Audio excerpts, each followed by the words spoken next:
Sure. We're rolling. Hi, Kevin Kim with Yamaha Pro Audio. So here we are at AES 2015 in front of the Rivage PM10 console. So this channel mixes 144 channels. It's got 72 mix buses and 36 matrix out. So it's 144 by 108 plus a couple of stereo buses.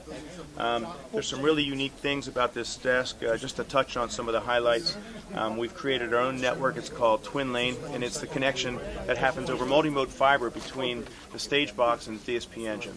It's 400 channels at 96K 32-bit audio with a latency of 12 samples. So there's a high capacity, very fast, robust network to connect your stage box to your engine. On the surface, we've got 3 bays. So one of the cool things for theater application is you can separate these bays out. So if we go into setup, I can very easily come in and I can make this section, this bank A, or the left bank, its own section. So, and also I can come in on that, if we go back and look at that real quick, I can give it its own cue. We've got 2 cue buses. So when we have a need for someone to run a rehearsal and we need a programmer at the same time, now the programmer can work in the left bank, or and I can run my rehearsal in the middle and right bank with my own cue bus. We also, if I needed to lay out my panel and record its layers as I develop my scenes, I can also take it a step further and I can come in, I can take the bank back for me. So I have the surface, but I need someone to program, so they can just program there. So now, as when I select channels over the entire surface, I can program my layers and my entire console and still have someone selecting channels individually here and doing programming. So that's a kind of a unique bay console layout thing, if you will.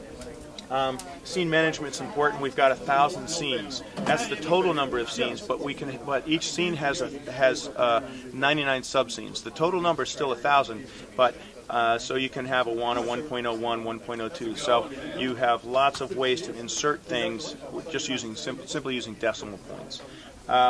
Let's see, some other strong features on this system. One that's really unique is this new mic pre that we have. It's a Yamaha mic pre, but it's a hybrid mic pre because you can run it straight as a Yamaha mic pre with a very low noise floor.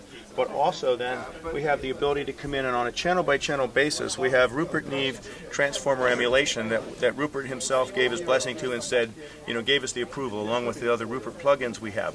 So we can run it with just straight analog mic pre with this off. We could turn the transformer emulation on and do this across every channel without getting into DSP at all and make this sound much more like a Neve console just by doing that.